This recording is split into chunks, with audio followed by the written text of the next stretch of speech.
Thank you for listening and watching to your favorite podcast. This is the Maximum Filipino Show.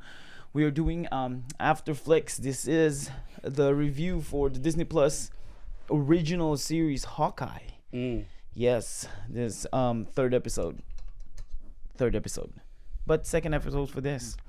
All right, let's talk about this. Let's dive in. This was it felt like a short episode, but it was 40 minutes.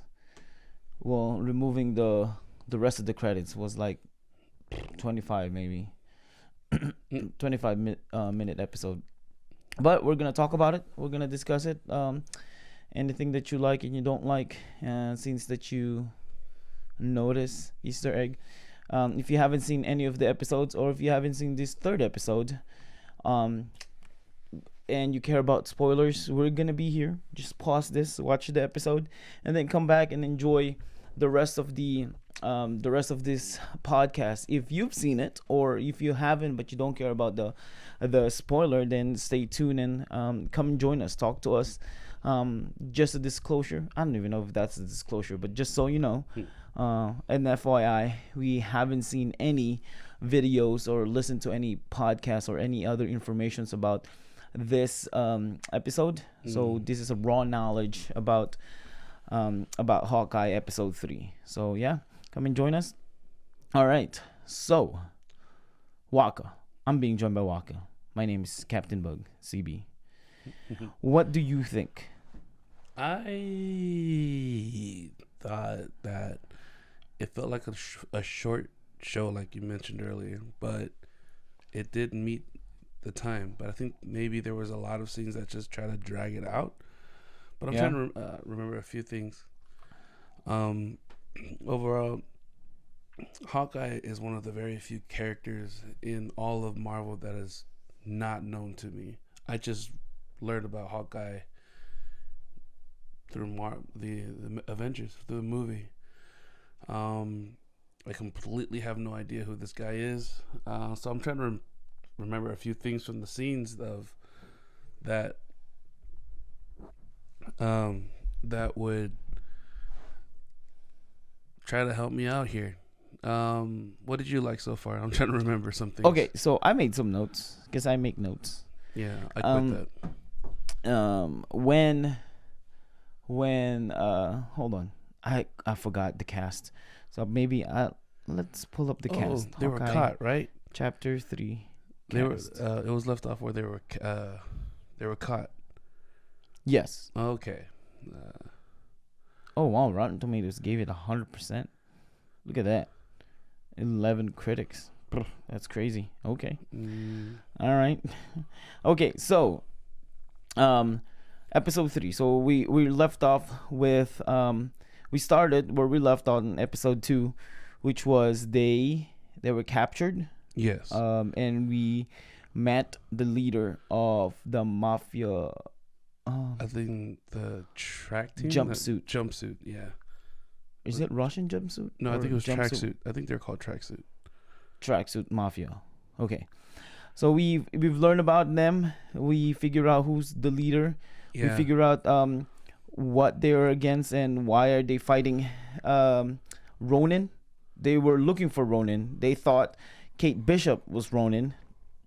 And that's how everybody got involved. But we figure out we have Maya Lopez, which is the new character in there. She is the current leader of the tracksuit mafia or jumpsuit tracksuit. It is tracksuit mafia, and we've heard about her backstory. I think it was her dad. It was her dad who's talking to her, and I thought it was her uncle. Was it her uncle? Yeah, might have been her uncle. It is her uncle talking to her and telling her about stories. William Lopez. That's it. William Lopez. And talk to her.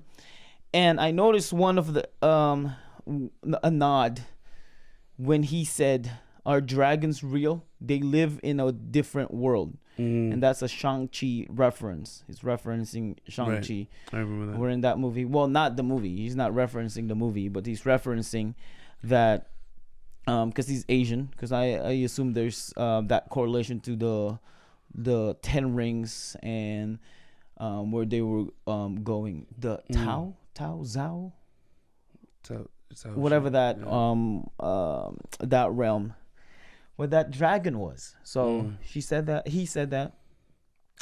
One of the scenes that I enjoyed in this whole episode, which I thought it was very unique, was the deaf scene with Hawkeye, because he didn't have his hearing aid. So that whole deaf scene where he couldn't talk, he couldn't hear anything, and the jokes behind it, because like Kate Bishop will say something and then he will repeat the same thing that she's saying, and all of the things where it's just dead air because he couldn't hear anything. I actually enjoy that. I enjoyed the idea that Hawkeye is like the is I don't know how to explain it. It's like he's not Daredevil, but we know that he's more just all action and things, but you also have that human character of him, that he's just a normal human being. He can be deaf, he can be vulnerable and things like that. But yeah, I enjoy that. Oh, that's one thing that I noticed, which is really funny. When his son called him, because he couldn't hear. Right. Kate Bishop was translating what his son was saying. Mm-hmm. I noticed that she could write really fast and summarize that whole conversation like fast. Like he will say something and it was a whole paragraph, and she will just summarize it in one sentence. You know what I mean? And it was quick summarization. I feel like you would listen to the whole conversation first, or the whole thing that he's saying, before you summarize what he's trying to say. But she's a fast writer and fast summary. It's very possible that they may have just pre-wrote the stuff there, and she's just pretending to write, and then flip the page. No. I'm talking about. Well, yeah, that's possible for the scene itself, but for behind the scene. But I'm talking about her as a character, and if you're living in that situation as Kate Bishop writes really fast and summarizes the whole thing really fast. Yeah. Yeah, I thought that was kind of sad, that scene. I mean, it's meant to make it emotional, and where he wants to go home and see his kids, and I think she's still in her little, what's the word I'm looking for? In, what do you call that moment where you married people go after marriage? Honeymoon. She's still in that honeymoon of being a hero, because she doesn't understand what Hawkeye is going through, that he'd rather be with his parents or his family, than fix her mess. It wasn't really her mess. I don't think it was her mess. I think the reason why I thought about that, I said, why is he still there? Because I was like, he could just leave easily, but I don't think. I mean, I know maybe part of it he wants to save her, but the biggest part of it is the suit, the Ronin suit that he's trying to get. Well, I think he may have felt responsible for her life for wearing the suit. No, because if you think about it, he never held the suit. Well, he had the suit when he took it from on episode 2 when he talked to the guy, but he never took the suit with him. That he went home and left with the suit. He came back and talked to Kate Bishop about the whole thing with the suit, but he was there because of the suit and dealing with the tracksuit mafia. I don't think it has. There's a little bit of it, but I don't think there's a big part of it is Kate Bishop. I think she's just getting dragged along with the whole thing. Well, it never occurred until she found the suit. Like, it never. It was just an item at the auction until she wore it as a uniform, and everyone said the Ronin is back. Yeah. So what I'm saying is him staying and not going to his family has nothing to do with Kate Bishop. He has something to do with the suit. Right. But everyone's after her life, because some of them know that. No, not everyone. Just the tracksuit mafia. Okay. The tracksuit mafia is after her life because they know that she wore the suit, so they assume that she's the one. Yeah, right. but nobody knows who the real Ronin is, right? So here's the thing. So when he got captured by the Tracksuit Mafia, Kate Bishop showed up. Mm-hmm. He didn't invite her. He didn't tell her to save him. She just showed up. So what I'm saying is, he's just getting dragged along with Kate Bishop because of her, but his whole aim is to find the suit and to get the suit, and now deal with the Tracksuit Mafia. You know what I mean? Mm-hmm. Because they, as we know, I don't think Clint knows it yet that there's that the girl Maya is trying to take revenge out of her uncle. Right. I don't think he knows that yet. That's right. So his whole point is just to get the suit and deal with the suit, and then deal with Tracksuit Mafia. Nothing to do with Kate Bishop and training her to be the next Hawkeye or things like that. Okay, I didn't think of that. Okay, you're right. She's being dragged along, but part of it's her fault. Yeah. So dealing with the Tracksuit Mafia is solving her problem. So the priority is dealing with them. It's just the blessing, or the blessing in disguise, is solving her problem. He didn't stay to solve her problem so he could deal with the Tracksuit Mafia. He stayed to deal with the Tracksuit Mafia. It just so happened that will solve her problem as well. You know what I mean? Like, for example, if Kate Bishop was in the news and getting chased by the Tracksuit Mafia without the Ronin suit, I don't think he would go. The only reason why he went, because of the Ronin suit. You know what I mean? Okay. Yeah, I see it now. I'm piecing it together now. Yeah. So he stayed not because of Kate Bishop. He stayed because of the Ronin suit. That what it represents. That deals with the Tracksuit Mafia. Yeah. Because if you think about it, I mean, granted, he never told his wife about Kate Bishop. Granted, we can say that he's not telling his wife because it's a girl, he's with the girl. It could be that, or it's just that's not his priority. His priority is just because when he talked to his wife, he said that I'm dealing with the Tracksuit Mafia, or trying to get the suit. You know what I mean? Yeah. So now the storyline is happening because Kate Bishop is connected to it. Yeah. Okay, got it. And then now we're gonna find out. So a lot of from the first and second episode, I watched not the third episode, the first and second episode, at least the first episode. I was watching New Rockstar, and he said that potentially, I think you said this in our first pod, it might have been her mom who killed her husband and killed the uncle, the old guy.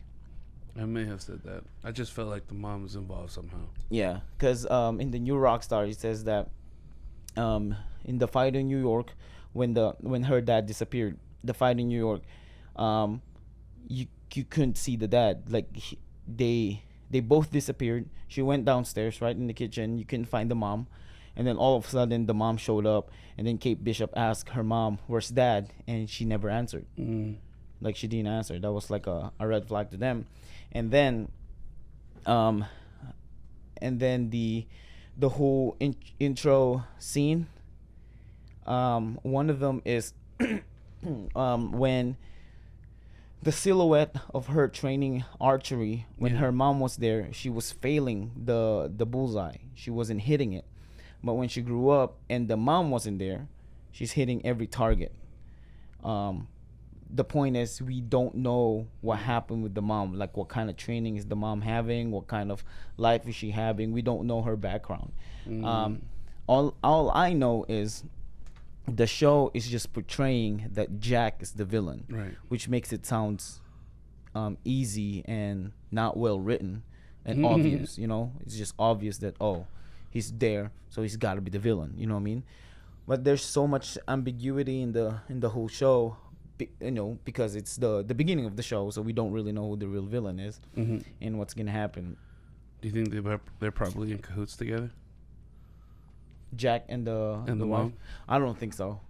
Because I feel like I don't know. I feel like when the whole fencing scene, um she sounds genuine about not knowing who Jack really is, and that conversation in the black market, which by the way, the new Rockstar people said she might have been running that whole black market.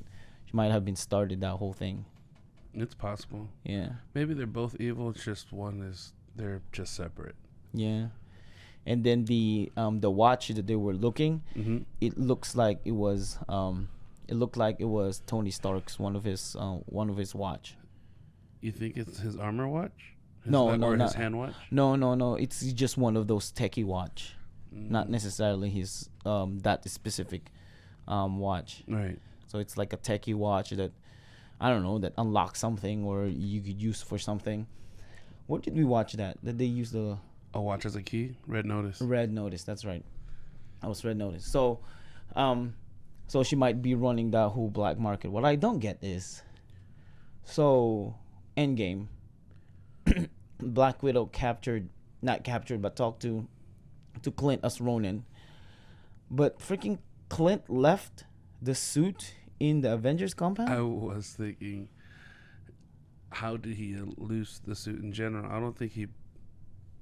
No, because it makes sense if how would he lose it, because the Endgame, the compound was attacked, right? And in the new Rockstar, they mentioned that the end of Endgame, when they're bringing back Captain America to in the past, right? Mm-hmm. Not in the past, but to the past.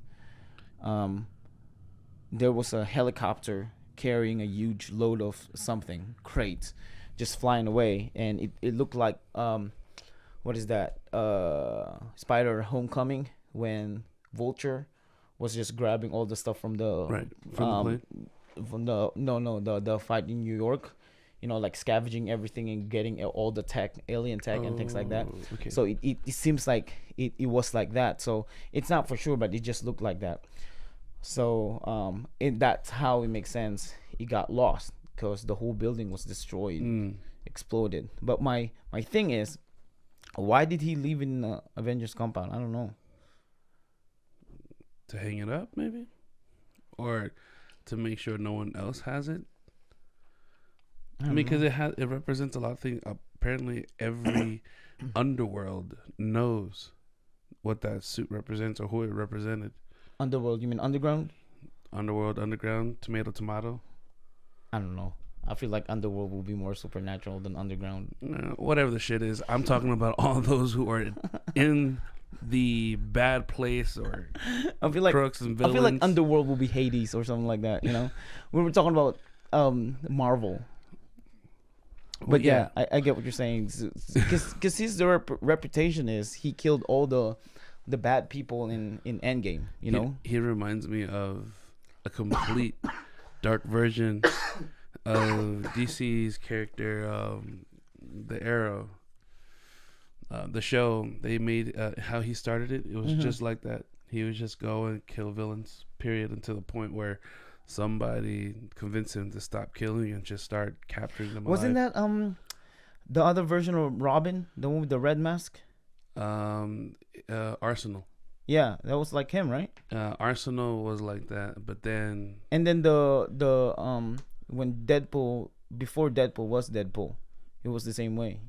He's like a mercenary that you can hire. Yeah. So killing, but for Ronan in Marvel, he is just going crazy killing. But you know what I don't get is why is he hiding it? We all know it's Clint, right? That's been going around killing criminals, right? Yeah. We do. Okay. But I don't think they do. I don't even think even Kate Bishop knew. I mean, is it still a reason for them to hide his face when he's killing all those people, or is it just intently just... What do you mean? When he was Ronin? Yeah. Yeah, he's just trying to hide his identity. Well, okay. I guess it's just from our point of view that we knew that it was Clint, but no one else knows. Okay, yeah, you're right. Just repeating what you said. But when he said Black Widow killed Ronin, or stopped Ronin. And he said he was there. He was referring to that encounter when they captured him, right? Yeah, Mm. yeah, yeah. He's basically telling a white lie, Like, Yeah. it's true. Black Widow stopped Ronin. It just so happened to be Clint, and he was there too. Yep. But yeah, when it ended is when they raided Jack's house. It was Jack's house, right? No, it was her house. Whoa, yeah. Was it her house? Yeah. Why were they there? They were trying to get into their mom's laptop too. Oh, that's right. And Jack was there. I think I now know why it felt draggy and felt short. Because the beginning of the episode when they opened it, I think her background story was too long.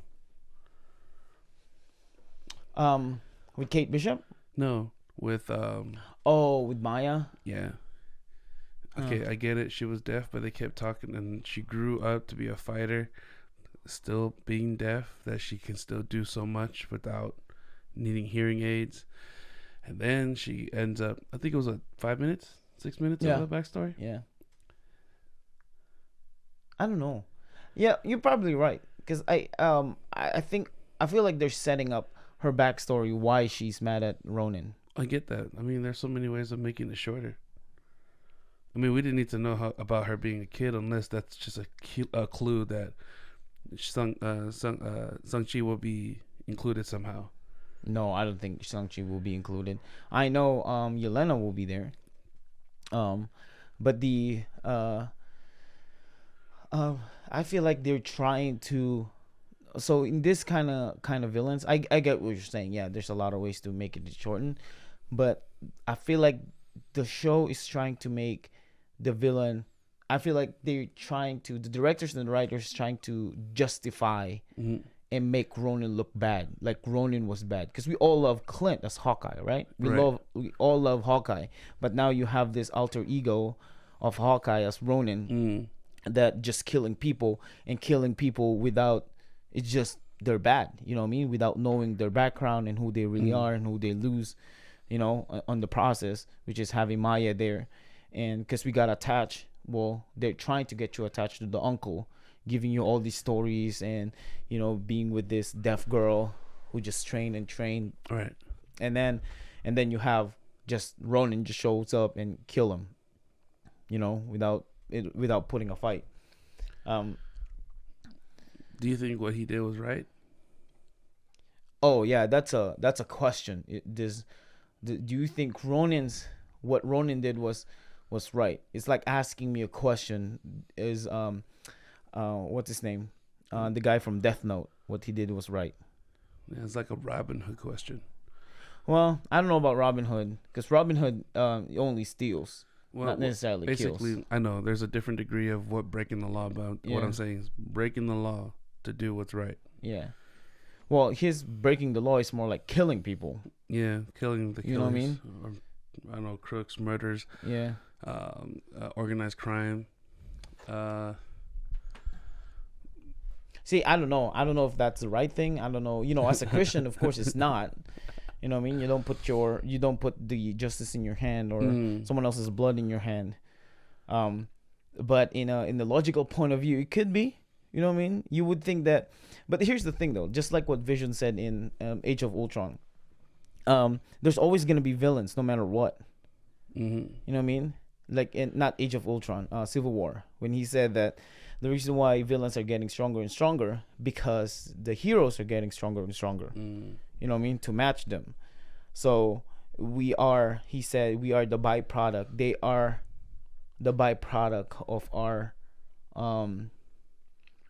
our character, of who we are. But isn't that the same the other way around too? Like, say that the villain is stronger and they need someone strong enough to fight that villain. Yeah. I mean, I guess it works hand in hand in the sense that one being stronger than the other, and then someone else will be stronger to fight what's good or the good, and then someone strong on the good side will come fighting at the bad side. I mean, it kind of just level it out. Yeah. Yeah, but the idea of there's always gonna be a villain, no matter what. Now the question of should you kill him And I think that's where Batman and Superman will come in. Instead of killing them, why don't you just arrest them? You know, and let the justice be served. But now we're gonna go back to to real life. Should you be killing people that committing a certain crime? You know, not all crime, but should you be defending yourself or killing them? That might be the case. Yeah, I think that's apples and oranges. But if you're hunting them, that's a different story. You know, hunting them to kill them because they're bad. I guess. So with the case of Ronin, I don't know. I mean, it's wrong. Morally, it's wrong. Logically, it could be right, but there's always going to be villains, no matter what. True. Speaking of Ronin and villains, there was a scene in the opening, on the opening of the episode where he stabs the one of the bad guys, and I just happened to see that it was a bad shot. Oh yeah, you told me that. Yeah, you said that. It was so obvious that he didn't stab him. Yeah, he didn't stab him. Initially when I saw Ronin in is it Endgames or Endgame? Yeah, Endgame. I thought he did all that in the expression of because his whole family disappeared along with the snap. It was. So he's saying that one of the main reasons why he started killing bad guys because the snap took away his family, but not the bad guys. They should have been gone. That's why he started killing. So it's in the motivation of his family. So if his family didn't disappear, he wouldn't have done that. That's true. Yeah. Because he said that in Endgame. Okay. He said he took my family, but you guys should have been gone. Or I'm paraphrasing, but you guys should have been gone. Yeah, that's what he said. But now that they were able to snap back, does that mean all of the killing that he has caused were to void? Will be pointless? Yeah, I don't think so. Because you can't bring them back; they're dead. Yeah, I don't think so. Well, because they're still bad guy. You know what I mean? They're still bad guy. Yeah, I think his only problem was he was hunting them. You know what I mean? I think it's a different story. Like, for example, for Avengers or any other superhero movies in Marvel Cinematic Universe, is they were killing the people that are attacking them or attacking a group of people. But for him, these people are just in their bases, just minding their own business, maybe about to commit crime, but he will go and attack them and kill them. You know what I mean? Instead of just arresting the boss, he will kill the boss and end the whole thing. Yeah. One of my favorite scene though, and I think it was great, and it makes sense why he would have it, because I thought about it. It's like, why would he have that weapon? And it kind of makes sense to me now. This is the second time it referenced Ant-Man, or the whole idea of Ant-Man. So you have the first episode and then the third episode with the arrow. Right. That was amazing. That was a brilliant idea. And then I was like, why would he have a pin particle or some sort of pin particle? And I think it's gotta be because of Ant-Man, True, could be. But I'm surprised it didn't break the bridge. Right? It was just big enough to stop the truck. Yeah. Do you think it will come from Hank Pym? It wouldn't have come from Hank Pym, right? No, because we already know that Hank Pym. Even though it's pin particle, though. So who else will be making pin particle? Because Scott will be making it. Scott Lang will be making it. Excuse me. It will be Hank Pym. How would he have an access to that? And the Avengers won't have it. Because he's not with so-called S.H.I.E.L.D. or helping the Avengers out. But I think maybe. I mean, it only makes sense. Yeah. Because now that Lang is with the Avengers team, it's possible that... No, but Hank Pym still won't trust Scott Lang. No, it's possible that the Avengers got direct connection to him. Yeah, I don't know. Because they got the pin particle not from Hank Pym, of course, because in the Endgame they were gone. So they stole it twice. They took it twice. But how would he have that? And then the other one was even though it was an amazing idea, the plunger, right? Yeah. The plunge, it was funny. The whole thing was funny, but I don't know how that works. So when Kate Bishop shot it first and went on the windshield, Yeah. and he just grabbed it and came off, you know. Right. But when they jump off and did it on the train, it didn't come off easily. He carried them, like he didn't press any buttons or something. It just sucks. It just there. You know what I mean? Yeah. Now that I think about it, Because when he went on the windshield, he just grabbed it like a normal. like a normal plunge that just Yeah. came off. Yeah. But when they jump, it like carried both of them Yeah, you're right. with the momentum, not just their weight, with momentum too. So I don't know. I don't know how that works. I don't know how his stuff works. Yeah. But from the point from leaving the whole scene, that whole silent scene, but leaving from the organized crimes hideout, leading up to the train, I thought it was pretty funny. Yeah, that whole shot was long. That was one whole shot. The whole framing of the camera panning, Yeah. going around and around. That was one whole shot.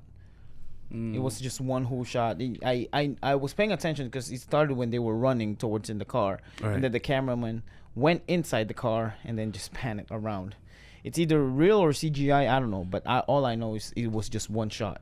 It's almost similar to when Loki was running around the whole city, where it was like they were going in circles. Mm-hmm. Yeah. Yes. That's right. It was it was when they were about to kiss, right? Before they were about to kiss. Yeah. They were that they were Because they're trying to to on, get to the train or the whatever ship. that ship. Yeah. and then the world was coming to an end, wherever planet they were on, and Yeah. then they were just going around and around with the camera panning around them and stuff You know, like that. now that I think about it, there's a lot of car chase in MCU. You know, I can't probably name all of them, but I can tell can't you some include of them. Spider-Man, the- that's part of it. Well, yeah, I feel like Spider-Man has to have a car chase. Yeah, a car chase. So you have Black Panther. There was a car chase in Black Panther. There was a car chase in Civil War. There was a what else? There was a car chase in Black Widow. Yes. You know what I mean? There was a car chase there. There's a lot of car chase in Does any vehicle chase matter, or just car chase? yeah, just car chase. Wait, what do you mean? Like they were chasing Thor's ship. They were also chasing. No, just the car chase itself. Because I mean, if you're gonna include ship, you know, like Guardians of the Galaxy have a lot of those. Captain Marvel has some of those, but just the car chase. Captain Marvel has a car chase. Well, more like a train chase. They were trying to chase the train, Yeah. but that whole fighting scene in the car, Age of Ultron has that one too. Yeah, there was a ton of them. Was there one in Black Panther? Yeah, remember the one where they were in a Oh yes, I remember. Coming out of that underground bar. yeah. Well, there's the first one was with the what's the name of that sister? Crap. I never remember the sister. Rui, something like that. She was in a simulator and driving the car. Yes. Yeah, that one. And then the second part was with the Freeman. That's his real name, not Morgan Freeman, but the other guy, the Hobbit guy. Oh, the Hobbit. Yeah, he was doing the same thing, and he was like in the simulator. Yeah, there was a lot of car chase. I guess you're right. I guess it's because the whole thrill of vehicles blowing up and stuff like that. Yeah. I guess every single one of them. I don't see Iron Man though. Yeah, I'm saying a ton of them. They did have at one point just a car chase. Yeah. I'm bugging out now. I'm thinking. In Iron Man 2, was there one? Because there was a racing trip. Yeah, but it's not a car chase, you know? Like, they weren't in a car shooting. That's what I'm saying. Yeah. Like, you know, if you compare it to this one, and then the Black Widow, of course, and the Falcon and Winter Soldier has one, you know, with the big truck, and they Right. were on top of the truck, and they were punching each other. There was a ton of them. Like, I feel like there's got to be something else that you can come up with instead of just a car chase. Maybe do like one of those what do you call those scooter ones that you can rent? You know, what do you call that? Like lime? Aren't they lime? The scooter you can rent? Yeah. Oh, you mean those? I don't know. But their color is green. Yeah, I think it is lime. I'm not sure. I never rode. At least around here, it's called lime, I think. What is your feel? I mean, because I'm still trying to get it. I just feel like he's being nice, but he's yet very annoyed. But what do you see? How do you feel the chemistry between those two? That he's okay. I can. This is how I see the two of them with Kate and Clint. So Clint may have been in Kate's shoes. May have felt good being in her heroic or in this whole, again, honeymoon area of making a difference in the world. But now doing it so much, of course, on top of the things that he did with Ronan, or as Ronan, he's just now sick of it. He just want to go back to being a norm. But while she is saying that you are an inspiration and you know, sacrifice your time with family to do what is right, yada yada yada. What? But that's how I'm seeing it right now. I think Clinton is annoyed. Kate is being annoying. Maybe just me seeing her being annoying. But what do you see with their chemistry between the two? I think at least for now, he wasn't really trying. I still stand by the he was only with her. She's only with him, not other way around. Because he wants to get the suit, you know, and erase the tracksuit mafia, right, or deal with that tracksuit mafia and get the suit. Because I don't know if you noticed, he never trained her. Granted, she didn't need any training because she's good, but he didn't give her any pointers or how to do this and things like that. He just told her what to do, like use this, don't use this, do this, and things like that. But nothing really like a disciple. And well, right. What I mean is like as persons, not as their skill set. No. Hold on. So what I'm trying to say was, you could probably go with the annoying to annoyed part, but I'm more like in the idea of Clint is just apathetic about the whole thing. Like, I don't really care about you. You can come along, you can be with me, so you'll be safe, and that's fine because I'm a hero. But I want to deal with this. You're not going to be my disciple. You're not going to be the next Hawkeye. I'm not treating you as the next Avenger. I'm just here, deal with my problems, go home, spend time with my family, and then do whatever you want. You know what I mean? Like, I don't think he has that connection with her that I'm going to be your teacher. You know what I mean? Like a Mr. Miyagi kind of thing. That's why you probably feel like the annoying and the annoyed part, because Clint is not involved. Only Kate Bishop was involved between the two of them. You know what I mean? Because he just want to get this over with so he can go home with his family. That's it. You know, that's what I feel. I might be wrong, but that's what I'm feeling about between, you know. But if you say it that way, you can say that none of the Avengers had any so-called disciple. They were just picked because up. They don't. Who else has a disciple? No one. Right. That's what I'm saying. Like, he's the only one that has that kind of relationship, like a pass on. You know, like nobody, like really nobody. You don't have with Captain America. You don't have with Hulk. You don't have one with Iron Man. You don't have one with Black Widow. Yelena's already a Black Widow, a widow. Nobody. Like, there's nobody. Well, you probably could say Tony Stark and Spider-Man. You know, like a Tony Stark Spider-Man relationship. But I feel like that's more like a father and a son relationship, more than a messed up one. More than a disciple and a follower relationship, because they don't. I don't think they do. Nobody else. Yeah, no. You know. But so what I'm saying is, that's why you thought he kind of is annoyed with her. I don't think he was. I think he's just, I just want to get this over with. Just want to be done with this, and then drop you off. Yeah, you're right, because he has told her just stay here, stay here. Yeah. Let me do this, and everything will be back to normal. Yeah. Yeah, you're right. It's just that she's just stubbornly come along. I guess she's just excited that she finally met her hero, and wants to get tagged along. But she also has, and dang it, her own version of some arrows, because she made some arrows of her own, the special ones, the ones that has smoke. She made that. Smoke. Yeah, that was hers. Those are hers.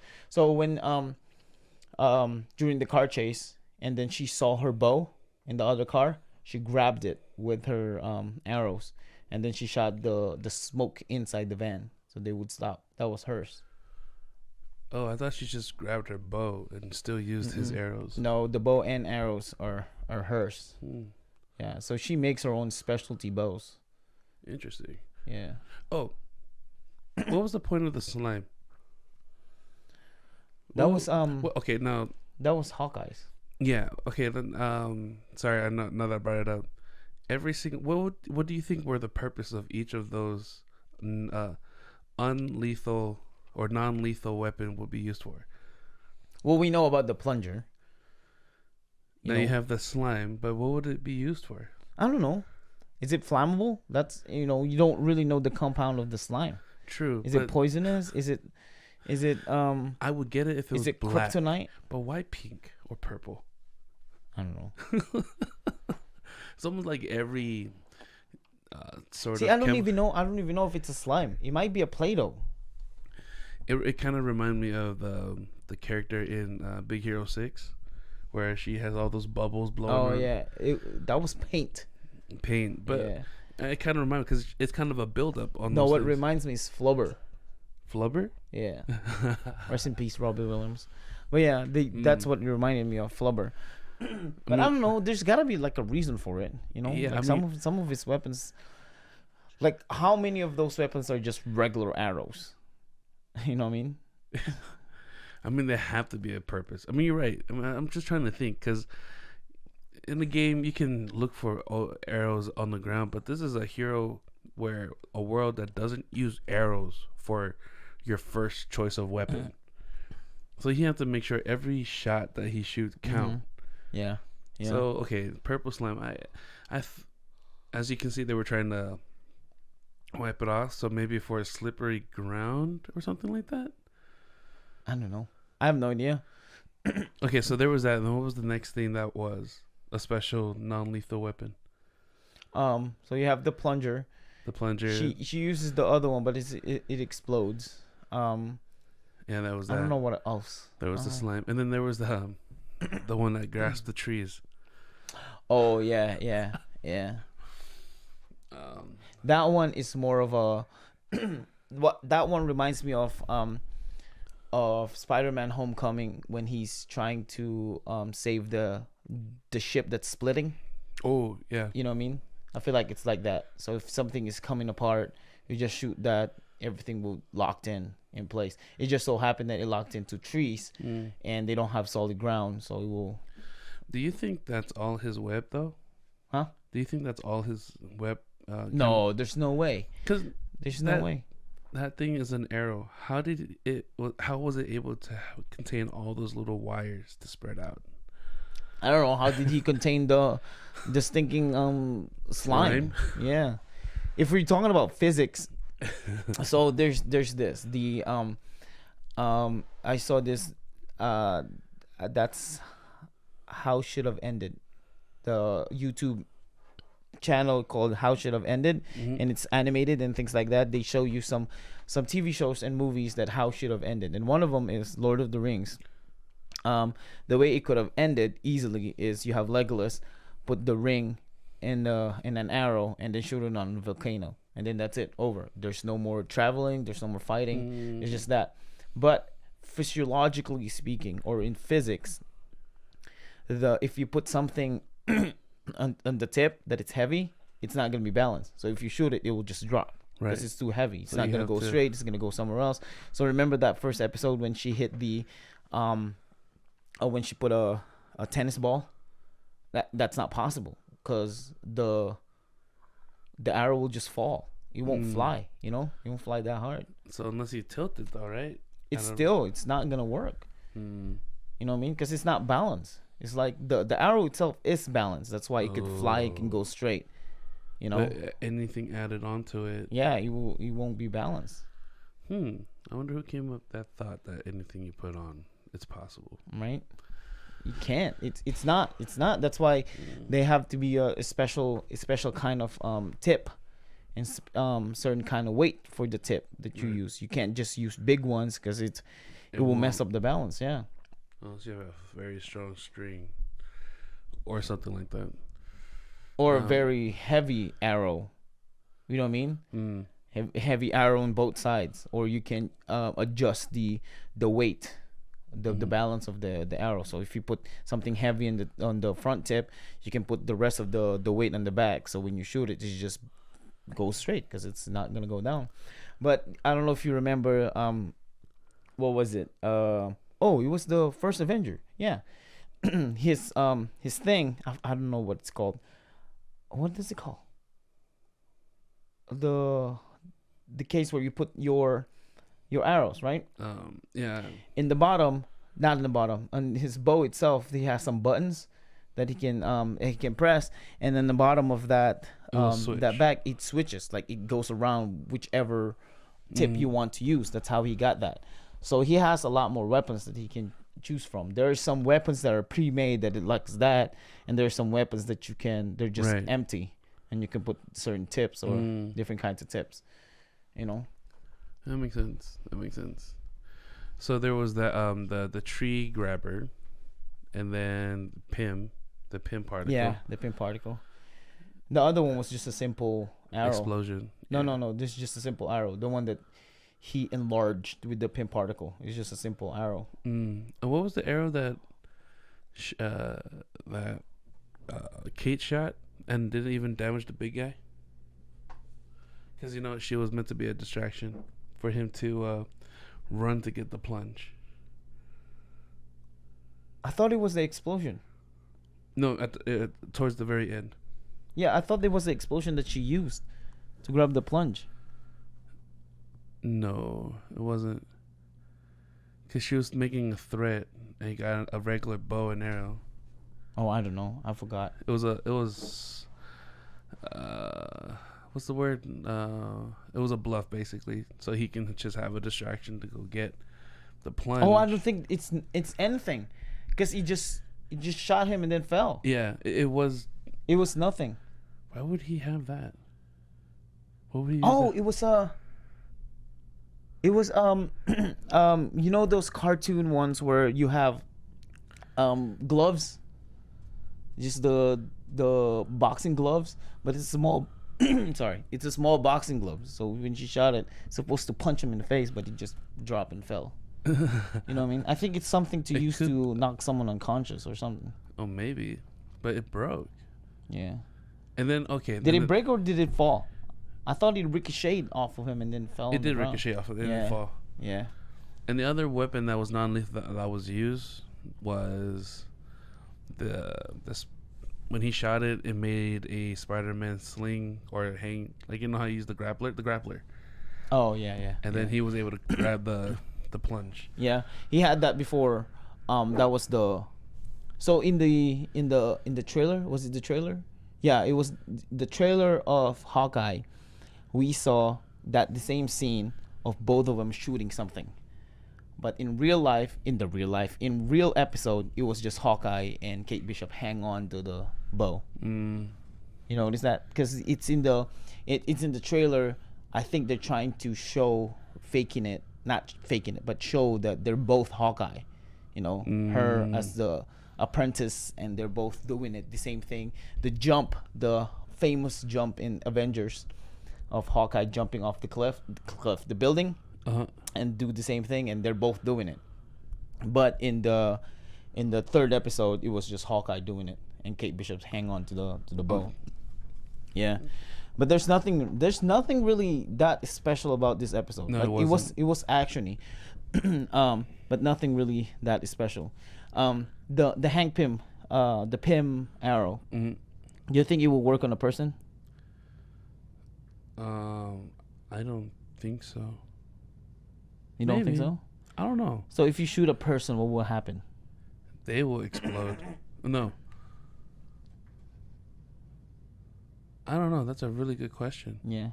I mean, because we've seen in the What Ifs where he throws particles at the heart, Mm-hmm. and that particle that it touches, it will enlarge. Like, Yeah. for example, the Hulk's heart. Yeah. This one, the particle, I'm thinking it might be the same, but it didn't make. I think the arrow will just get big and just kind of rip them apart if it gets inside them. I think it will whatever it first not first touches, whatever it first not the arrow itself, but the particle itself touches. So let's say if it's your body, right? Your skin. That part will enlarge, go big, but your insides and your internal organs, your eyes, everything stays the same. So that doesn't show the arrow though. Huh? They didn't. Yeah, but because the whole arrow is in itself. You know what I mean? So you think the particle was meant to be inside by his body and the particle break in there? Yeah. That's got to be the reason why.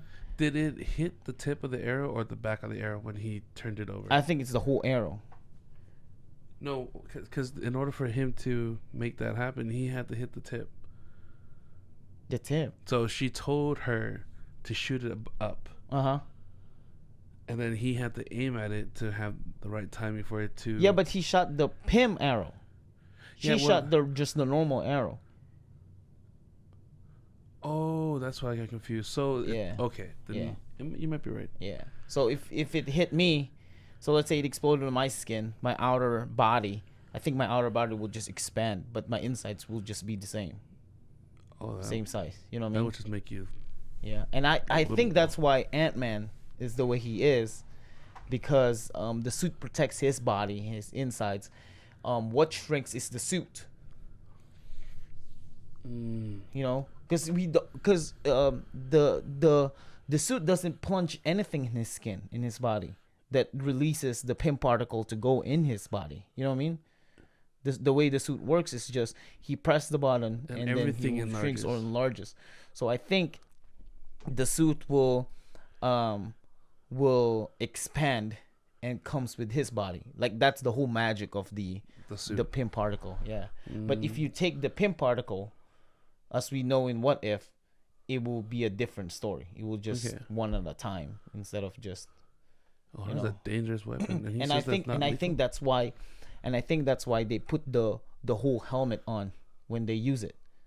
Because if you don't, so let's say you don't have the helmet on and then you use it, and you're trying to shrink it, your body will shrink, but your head won't. You know what I mean? Say that you eat food, and it's inside your belly. Shouldn't that also expand? And it should have fit to how much it was when you were a regular person. Because it didn't make sense how what's his name was tired when he in the movie Ant-Man and the Wasp, and he was like losing energy or breath, because he seemed fine as a normal person like you and I, but when he was huge, as if he was losing breath, like it was all this big movement was too much for him. You know how he passes out? Yeah, you know what I'm talking about, right? Well, he passes out because he's not used to it yet. I think that's the reason why, because they haven't perfected the whole giant thing yet. Okay, but wouldn't the physiology be the same? I'm sorry if I'm using the wrong term, but the concept, the theory, everything is just expanding just as much as you're shrinking. So your question is, why would he be tired? Yeah. Why would he be tired if it's still the same? Like when he shrunk, I mean, all that energy is still the same with him, but when he expanded, wouldn't it still be the same as well? I don't know. You kind of get what I'm trying to explain. Well, look at this. When he was small, he was fast. No, he was just strong. Yeah, but he was fast. I guess. Like he can see, like his movements are fast because he can see everybody move slow. You know what I mean? So it's not the same. Because he's physically he's still small, and physically he's still large. So his movements will be big and a lot. You know what I mean? And that's Okay. why I think he gets tired. I see. So it's just a lot of more energy to put in. Yeah, because you're big. You know what I mean? Well, I get that. It's just I just didn't know why he got so tired so quickly. But I guess you're right. It puts a lot of stress on the body. Right. Now the question is, if he's big or small, and then he remove his helmet, what would happen? He did. Did Well, he? not technically remove it. He just popped it open to breathe. No, that's after though. No, there was a moment where he did do that. No, that was after in Civil War when they knocked him down, and then he shrunk, and then he removed it. Is it? Oh, okay, yeah, he did. He did remove it. But when he was doing his movie, the other movie, Ant-Man and the Wasp, he removed it. Or at least showed us. No, take it back. Because he had to stay. No one knew who Ant-Man was. Yeah. Okay. Yeah. Never mind, take it back. Yeah. Although in What If though, Wasp, when she was giant, one of her eyes was broken. Yes. So how's that gonna work? You know what I mean? Well, apparently it worked well when she turned to a zombie. Yeah, but would that be? It's still something would happen with her physically, because the suit suppresses the pin particle within it. I think that's the whole idea of it. You know, that's why they have to put the whole thing on. I don't know. Looking at us, making Right? sense out of But it. all I know is this is the second time they reference Ant-Man in Hawkeye. Yeah. I wonder if he's gonna show up. Indirectly. Yeah. There's a lot of people I thought that's gonna show Well, up. one of them is directly the musical. Oh yeah. You know, which is weird because he said he's not there. That guy wasn't there. You know, because Ant-Man wasn't in the Avengers movie or Avengers the fight in New York. He wasn't there. No, he wasn't. Yeah. He was still in jail when all that happened. Yeah, he was still in jail. That's right. Other than that, and then I think that's it for this episode. It wasn't really I didn't a like. lot. I didn't like how it ended. He didn't like the whole episode at all. I mean, I felt like it was just a filler to the lead to the next episode, but I didn't like how it ended, where the sword just came out of nowhere and then Yeah, just cut. That's it. It ended. It was long but short, you know, because and I think it's because it wasn't. There's not really a lot of things. Yeah, like we said before, this show is just very straightforward. It's this episode, I just believe it was just a bridge to the next what comes next, just to give them a little tease. It's like, damn it, this is it. I have to see the next one. Yeah, what happened next? Yeah, we might find out that the dad or the uncle or Jack could be a villain or not. Yeah, I don't know.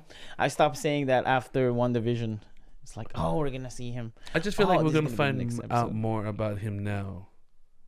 Now that in the next episode. Yeah. Because I mean, all he's been worried about is the suit, right? He never worried about the sword. Someone got the sword now, and that sword is pretty nice. Mm-hmm. What if it turned out that Jack was part of a good company or Shield or something like that, that they knew the potential of Kate Bishop, so they're trying to protect her from her mom. Do we know who's Clint's teacher? No. Do we know at least who's his teacher as a swordsman? No. What if Jack is Clint's swordsman teacher? Probably. That's a potential thing, yeah. Probably he went back into... Yeah, because they never met. He only knew him as Jack because of Kate, and he could have given her a different name, you know. Yeah, he could have been hiding his real personality. Like this cliffhanger will lead to the next episode. It's like, oh my gosh, where have you been? You know, how are you? And they're in good company. And they're like, oh, I'm here because I'm trying to protect her. This is gonna be a weird hot take. What if Jack was just down there because he knew the auction items were, and it happened to be the sword and the suit.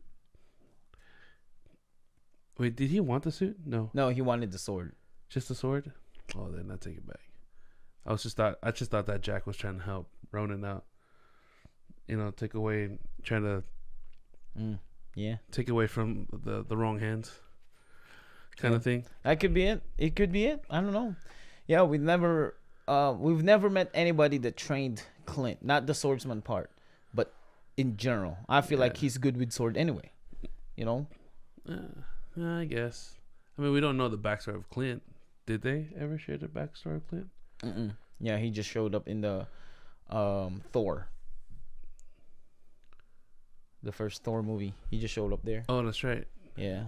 Do you think we might know a little bit about him? Probably. As the show goes on? It should, because it's Hawkeye.